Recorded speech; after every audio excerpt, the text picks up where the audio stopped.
નમસ્કાર, આપ જોઈ રહ્યા છો યુટીસી ન્યૂઝ। વાત કરીશું લોકસભા ચૂંટણી 2024ની। તો સ્મૃતિ ઈરાની રાહુલ ગાંધીનો પીછો નથી છોડી રહી। આ ચર્ચા હાલ આ ચૂંટણી પ્રચાર દરમિયાન ખૂબ ચાલી રહ્યો છે।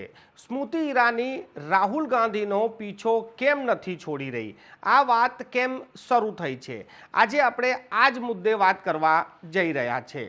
રાહુલ ગાંધી જે વર્ષોથી અમેઠીથી લોકસભાની ચૂંટણી લડતા હતા, પરંતુ અમેઠીની બેઠક પરથી સ્મૃતિ ઈરાનીએ પોતાની ઉમેદવારી નોંધાવી અને અમેઠીથી રાહુલ ગાંધીને હરાવીને પોતે જીત હાંસલ કરી।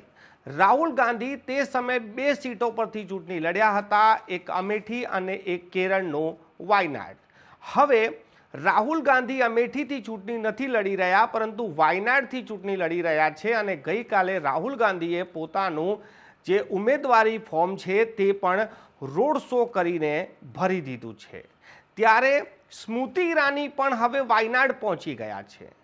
સ્મૃતિ ઈરાની વાયનાડ પહોંચતાની સાથે જ આ ચર્ચા શરૂ થઈ ગઈ છે કે સ્મૃતિ ઈરાની રાહુલ ગાંધીનો પીછો નથી છોડી રહી।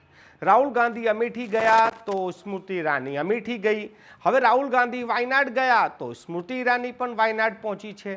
પરંતુ સ્મૃતિ ઈરાની વાયનાડ પહોંચી છે ઉમેદવારી નોંધાવવા માટે નહીં, પરંતુ એક ઉમેદવારના સપોર્ટમાં।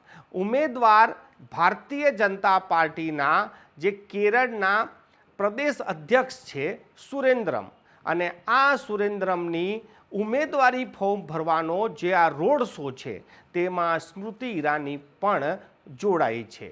સ્મૃતિ ઈરાની ભારતીય જનતા પાર્ટીના વાયનાડના ઉમેદવારના સમર્થનમાં જે પ્રચાર કરી રહી છે અને જે ઉમેદવારી ફોર્મ ભરવાની આ રેલી છે તેમાં જે રીતે જોડાઈ છે, સ્મૃતિ ઈરાનીની ચર્ચા ખૂબ ચાલી રહી છે કે જ્યાં જ્યાં રાહુલ ગાંધી જશે એમને હરાવવા સ્મૃતિ ઈરાની પણ ત્યાં જશે।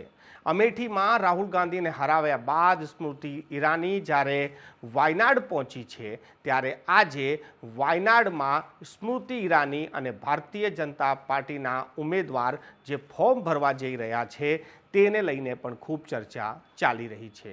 જોવાનું એ રહેશે કે સ્મૃતિ ઈરાનીના ત્યાં ગયા બાદ શું રાહુલ ગાંધીની આ ચૂંટણી જંગમાં કોઈ અસર પડે છે કે કેમ, કેમ કે કોંગ્રેસ માટે વાયનાડની સીટ સૌથી સુરક્ષિત સીટ કહેવામાં આવે છે અને સ્મૃતિ ઈરાની ત્યાં જઈને જો ભારતીય જનતા પાર્ટીના ઉમેદવારના સપોર્ટમાં પ્રચાર કરશે તો શું એ રાહુલ ગાંધીને આ ચૂંટણી જંગમાં પણ હરાવી શકશે? આ પણ હવે સવાલ શરૂ થઈ ગયા છે।